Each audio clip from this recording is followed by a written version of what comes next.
Welcome बच्चों, geography classes में आपका स्वागत है। आज हम लोग पढ़ेंगे पेट्रोकेमिकल इंडस्ट्री के बारे में। Petrochemical industry it means petro रसायन उद्योग।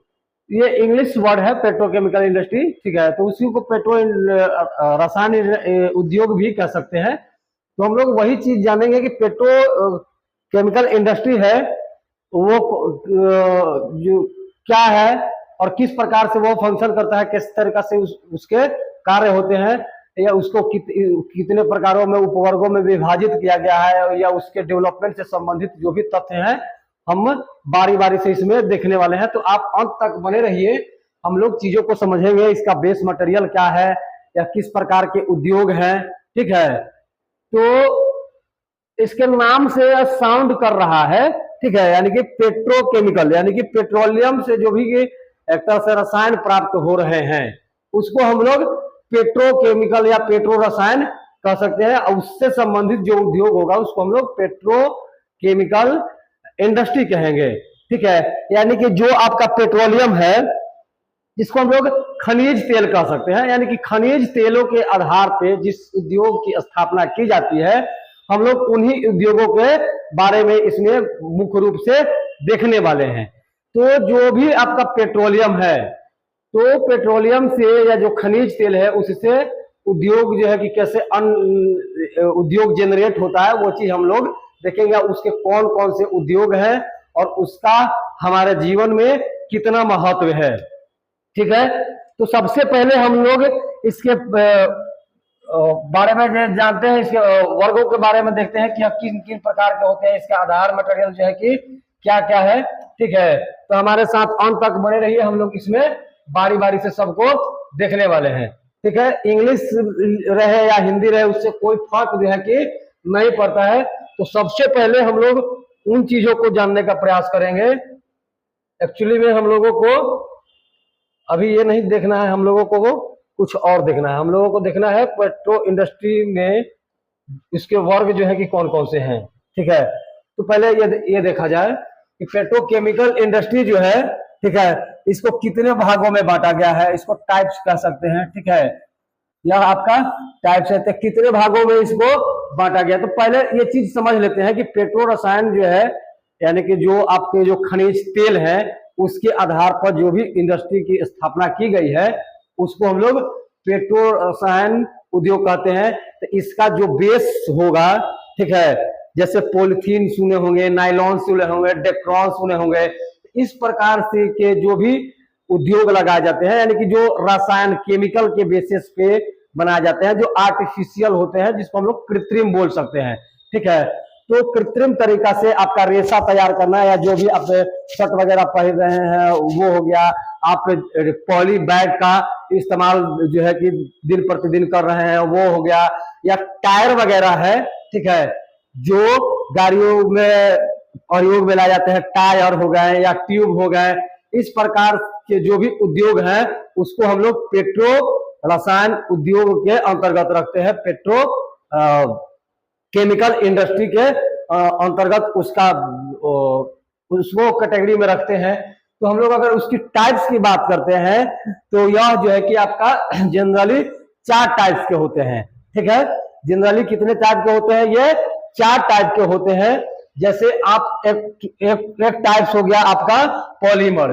पॉलीमर को हिंदी में बोलिए पॉलीमर या इंग्लिश में बोलिए पॉलीमर, सेम ही है। तो एक्चुअली में पॉलीमर क्या है? तो पॉलीमर्स जो है कि वो है क्या? तो पॉलीमर्स जस्ट लाइक एग्जांपल देंगे तो आपको समझ में आ जाएगा कि पॉलीमर इज अ प्लास्टिक, ठीक है। यानी कि पॉलीमर जो है कि प्लास्टिक उद्योग जो इंडस्ट्री है जिस पर टिपा हुआ है वो पॉलीमर के कैटेगरी में आता है, ठीक है। तो आपके प्लास्टिक्स में बहुत सारे प्लास्टिक्स हो गए, या तो हार्ड प्लास्टिक्स हो गए या सॉफ्ट प्लास्टिक हो गए, ठीक है। वो सारे इस पॉलीमर कैटेगरी में आएंगे जिसमें जस्ट लाइक उसका प्लास्टिक वगैरह हो गया, ठीक है। फिर जो है कि आर्टिफिशियल फाइबर हो गया, यानी कि कृत्रिम, इसको बोला जा सकता है कृत्रिम रेशा कह सकते हैं, ठीक है। इसको कृत्रिम रेशा कहा जा सकता है। तो कृत्रिम रेशा क्या है? तो कृत्रिम रेशा कहने का मतलब है कि रेशे पहले जैसे कि प्राकृतिक रेशा को थोड़ा सा समझने का प्रयास करता है। प्राकृतिक रेशा क्या है? तो जो प्राकृतिक रेशा है या नेचुरल फाइबर जिसको कह सकते हैं, तो वो आपको पेड़ वगैरह या इस प्रकार से एक तरह से वनस्पतियों से जो प्राप्त होते हैं, ठीक है, उन रेशों को हम लोग नेचुरल रेशा कहते हैं। और जो आपका केमिकल के बेसिस पे जो भी रेशा प्राप्त होता है उसको हम लोग आर्टिफिशियल या कृत्रिम रेशा के कैटेगरी में रखते हैं। तो कृत्रिम रेशा कौन हो गया? तो नायलॉन हो गया, ठीक है। कौन हो गया आपका? नायलॉन हो गया। कृत्रिम रेशा क्या है आपका? ये आपका नायलॉन हो गया, ठीक है। पॉलिस्टर हो गया, पॉलिस्टर हो गया या डेक्रॉन हो गया। तो यह जो है कि इसका उपयोग कहाँ किया जाता है? तो एक्चुअली में जो आप कपड़े वगैरह पहनते हैं, ठीक है, जो भी आप कपड़ा यूज करते हैं, अगर वो कॉटन नहीं रहा, अगर वह नेचुरल नहीं रहा, इसका मतलब है कि वह रेशा जो है आपका आर्टिफिशियल फाइबर है, ठीक है। वह कपड़ा जो है आपका आर्टिफिशियल फाइबर के अंतर्गत आता है। तो जिसमें आप नायलॉन के नाम सुने होंगे, ठीक है, जिसको हम लोग मतलब क्षेत्र लोकल भाषा में उसको लैलून लैलून बोलते हैं, ठीक है। तो वो एक लैलून हो गया जिसको नायलॉन कहा जाता है। एक आपका पॉलिएस्टर हो गया जिसको पोलिस्टर जनरल सेंस में कहा जाता है। तो और एक आपका डेक्रॉन हो गया। तो इस प्रकार से जो भी आपका कपड़ा तैयार हो रहा है, इसका मतलब है कि वह पेट्रो केमिकल बेस उद्योग का हिस्सा है, ठीक है। या एक तरह से पेट्रोलियम का जो भी मतलब एक तरह से खनिज तेल है, उन खनिज तेलों से का भंजन आसवन करके, ठीक है, भंजन आसवन करके इस तरीका से नायलॉन या आर्टिफिशियल रेशा वगैरह जो है फाइबर प्राप्त किए जाते हैं। और एक वर्ग आता है आपका, इसको हम लोग पहला कह सकते हैं, ये आपका दूसरा हो गया, ये तीसरा है एलास्टोमर्स। तो एलास्टोमर्स क्या है? तो वो भी आपका आर्टिफिशियल रबर है, ठीक है। आर्टिफिशियल रबर क्या कहने का क्या मतलब है? यानी कि कृत्रिम रबर। कृत्रिम रबर जो पेट्रो रसायन के बेस, उसके जो बेस मटेरियल होंगे उसका इस्तेमाल किया जाता है। तो एक चीज ये समझिए कि जो भी पेट्रोकेमिकल बेस इंडस्ट्री है, उसके लिए जो भी आप जो तेल, जो भी आप खनिज तेल यूज कर रहे हैं, ठीक है, जो भी आप पेट्रोलियम जो है यूज कर रहे हैं, ठीक है, तो उससे जो बन रहा है वो एक्चुअली में फाइनल प्रोजेक्ट नहीं होता है, वो फाइनल प्रोडक्ट नहीं हो सकता है। वह जो है कि बाकी अन्य उद्योगों के लिए रॉ मटेरियल का ही कार्य करता है। ऐसा नहीं है कि जो आर्टिफिशियल रबर बनाए तो आर्टिफिशियल रबर बनाए तो रबर तो वो तो बन गया, एक नेचुरल रबर और एक आर्टिफिशियल रबर। तो नेचुरल रबर कैसे प्राप्त होता है? तो वो पेड़ से प्राप्त हो जाते हैं, ठीक है, वो आपको पेड़ पौधों से प्राप्त होते हैं। इसके लिए पेड़ की छालों से, जैसे जस्ट लाइक तार वगैरह का पेड़ देखे ना, जैसे दूध निकलता है, तो उसी प्रकार से वृक्षों से, पेड़ पौधों से दूध को एकत्रित करके और वो रबर बनाए जाते हैं। तो वो आपका नेचुरल रबर होता है। लेकिन ये आपका आर्टिफिशियल रबर है जो पेट्रोकेमिकल के केमिकल से बना हुआ है, यानी कि जो पेट्रोलियम के भंजन आसवन से बना। तो आर्टिफिशियल रबर में, तो आर्टिफिशियल रबर जो भी बना तो उससे क्या बनाया जा सकते हैं? तो भिन्न भिन्न प्रकार के उद्योग उससे जनरेट हो सकते हैं, ठीक है। यानी कि जो रबर इंडस्ट्री के लिए, यानी कि रबर से जो भी मटेरियल बनता है सामग्री, जैसे टायर हो गया, ट्यूब हो गया, ठीक है, या छोटे छोटे रबर्स वगैरह जनरली किसी चीज को फोल्ड करने के लिए भी इस्तेमाल में लाए जाते हैं। या आपको भिन्न भिन्न प्रकार से इलास्टिक चीजों की सामग्री जरूरत, हमको जहां जरूरत पड़ती है उसको हम लोग इस्तेमाल करते हैं आर्टिफिशियल रबर का, ठीक है। तो ये आपका तीसरा हो गया। चौथा हो गया आपका सर्फेक्टेंट इंटरमीडिएट। तो सर्फेक्टेंट इंटरमीडिएट करने का मतलब है कि ऑयल डिटर्जेंट इसमें आएगा, ठीक है। ऑयल डिटर्जेंट जो आपका साफ करने के लिए जो भी आप डिटर्जेंट का इस्तेमाल कर रहे हैं, ठीक है, जो धुलाई के लिए, कपड़ा धुलने के लिए, बर्तन धुलने के लिए, या इस प्रकार से जिस भी प्रकार के मतलब एक तरह से साफ सफाई के लिए इसका ज्यादातर इस्तेमाल आया था। हॉपिक्स वगैरह हो गया जो क्लीनिंग वगैरह का काम कर रहा है, तो उस प्रकार से जो भी मतलब आपके प्रोडक्ट प्राप्त होंगे वो केमिकल बेस्ड होंगे, ठीक है, वो पेट्रोकेमिकल बेस्ड होंगे, उस वो आपका पेट्रोलियम का ही बना होता है।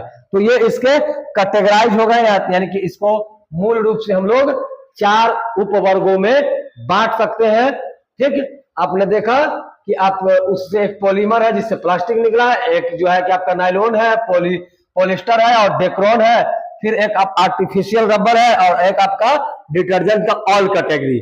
ठीक है, तो दिन पर दिन जो है कि जैसे जैसे पेट्रोकेमिकल इंडस्ट्री जो है आया देश में, डिमांडें बढ़ी, मानवों की जरूरतें बढ़ी, उन मानव की जरूरतों की पूर्ति करने के लिए इस तरीका से यह जो है कि अपना कंट्रीब्यूशन दे रहा है, अपना योगदान जो है कि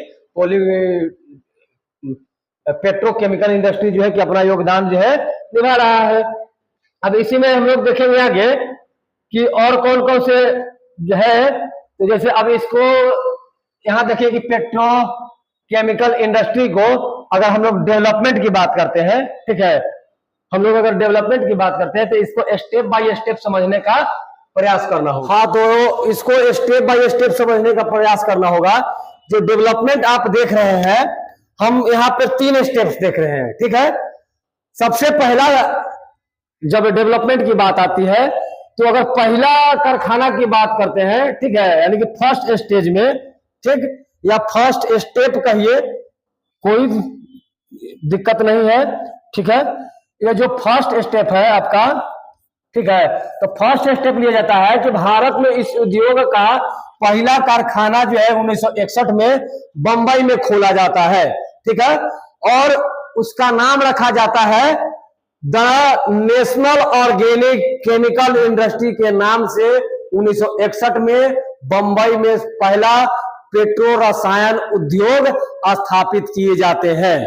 ठीक है, और उसी तो सवाल भी यहाँ पर बन रहा है कि पूछे, सवाल आ सकता है कि पेट्रोकेमिकल इंडस्ट्री है या भारत में पहला पेट्रो रसायन उद्योग जो है कब स्थापित किया गया, तो डेट आप यहाँ देख पा रहे होंगे 1961, ठीक है, 1961, एंड किस नाम से खुला, तो the national organic chemicals industry. इसको शॉर्ट फॉर्म में हम लोग NOCIL के नाम से भी हम लोग इसको जानते हैं। ठीक है, NOCIL इसलिए कि इसमें लिमिटेड जो है आपका मिसिंग है। इसके बाद जब सेकेंड टर्म्स आता है तो 1996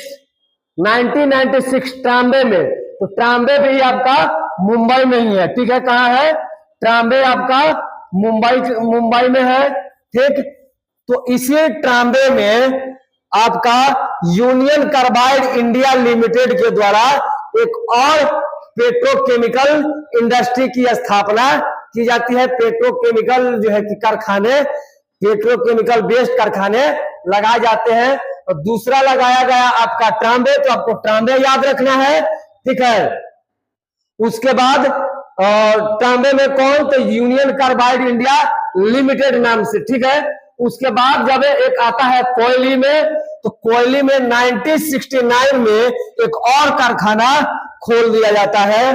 और उसके बाद से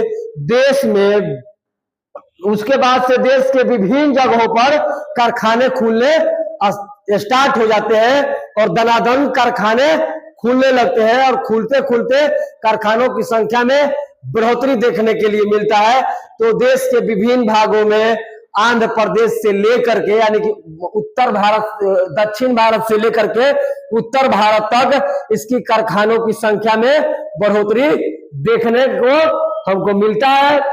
जैसे आप देख रहे होंगे कि यहाँ पे जो चार्ट बनाए गए हैं, आपको एग्जाम के दृष्टि से आप देख रहे होंगे कि हल्दिया में खोला जाता है, एक आपका बरौनी में खोला जाता है, जामनगर में खोला जाता है, रत्नागिरी, कोटा, मोदीनगर, इन जगहों पर स्थापित किए जाते हैं जो पेट्रोकेमिकल इंडस्ट्री है। ठीक है, या पेट्रोकेमिकल बेस्ड जो उद्योग है उनको इस तरीका से डेवलपमेंट हुआ देश में, इस प्रकार से उनका बढ़ना जो है कि जारी हुआ।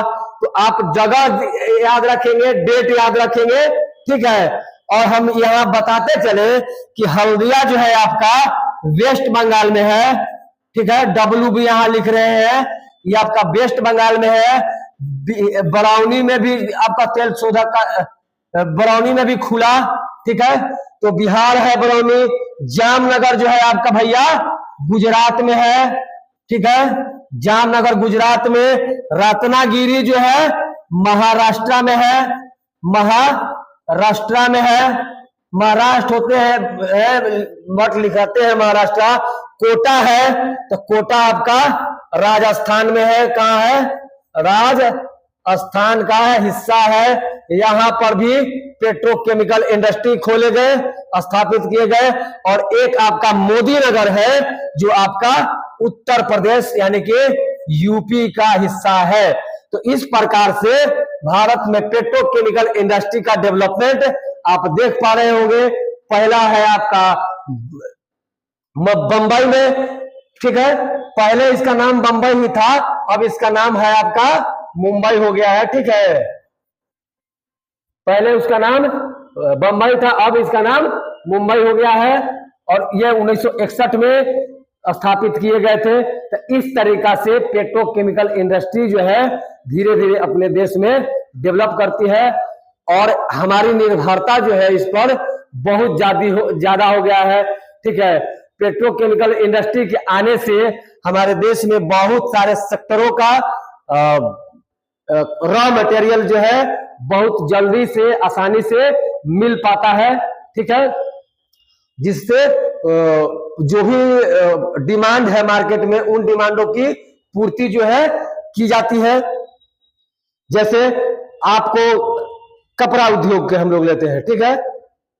सूती कपड़ा जो है या वस्त्र उद्योग जिसको कहिए, वस्त्र उद्योग में अगर यह पेट्रोकेमिकल एंटर ना करता तो शायद इतनी जो है मार्केट में कपड़ा जो है कि तरह तरह के वेराइटी आपको नहीं मिलता। आपको पॉलिस्टर जो है कि देखने के लिए नहीं मिलता, ठीक है। आपको जो है नायलॉन देखने के लिए नहीं मिलता, आपको जो है डेक्रॉन देखने के लिए नहीं मिल पाता, ठीक है।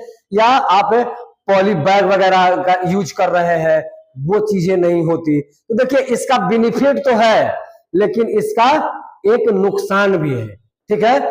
नुकसान यह है कि इससे जो भी होते हैं या पॉलिथीन वगैरह हो गया या जल्दी जो है डिस्पोज नहीं होते हैं, या प्रकृति में ये आपके पर्यावरण को दूषित करते हैं। या जो भी इंडस्ट्री जहां उद्योग स्थापित किए गए हैं इनके जो धुएं हैं वो वातावरण को प्रदूषित करते हैं। इसके अलावा जो भी इसके अपशिष्ट मटेरियल होते हैं वो नदियों में खुले बहाए जाते हैं, जिससे जल प्रदूषण बढ़ रहा है, आपका वायु प्रदूषण बढ़ रहा है। कार्बन की मात्रा जो है कि बहुतायत मात्रा में रिलीज करता है, ठीक है। तो एक तरह से इसके घाटे भी हैं, केवल फायदे ही फायदे नहीं है। लेकिन बाकी अन्य जो जरूरतें हैं या आपको बड़े बड़े वाहन चल रहे हैं, उसको टायर बनाने हो, उसको ट्यूब बनाने हो, ठीक है, वो आपका इसी से प्राप्त हो रहे हैं। अगर पेट्रोकेमिकल इंडस्ट्री नहीं रहता या पेट्रो वेस्ट जो है पेट्रो वेस्ट आपको यह केमिकल जो है कि नहीं अवेलेबल रहता तो इस तरीका से जो भी आप देख पा रहे हैं वो चीजें नहीं होती, ठीक है। तो आपने देखा इसका डेवलपमेंट, इसके टाइप्स देखे, पेट्रो बेस्ड केमिकल का से लाभ और हानि आपने देखा, और इसके जो भी वर्गीकरण थे वो आपने देखा, ठीक है। तो तमाम चीजों को देखते हुए हम लोग इसको इतना ही रखते हैं। फिर मिलते हैं अगले दिन किसी अन्य टॉपिक पर। अब फिलहाल रखते हैं इतना ही, तब तक के लिए शुक्रिया एंड बाय। देखते रहिए। और हम लोग एक क्रैश कोर्स भी लेकर के आए हैं, उसको भी आप परचेज कीजिए। जो भी बच्चे छूटे गए थे यानी किसी कारणवश नहीं पढ़ पाए हैं वो लोग जो है कि उस कोर्स को लेंगे, बहुत ही मिनिमम फीस है, ठीक है। आपके नेट जो डेटा है, डेटा भराते हैं उससे भी मतलब कम फीस जो है कि आपसे लिया जा रहा है, तो आप उसको परचेज कीजिए। आपको लिंक में डिस्क्रिप्शन जो है कि डिस्क्रिप्शन में वो लिंक जो है कि आपको दे दिए जाएंगे। मिलते हैं अगले क्लास में किसी अन्य टॉपिक पर, तब तक के लिए शुक्रिया एंड बाय।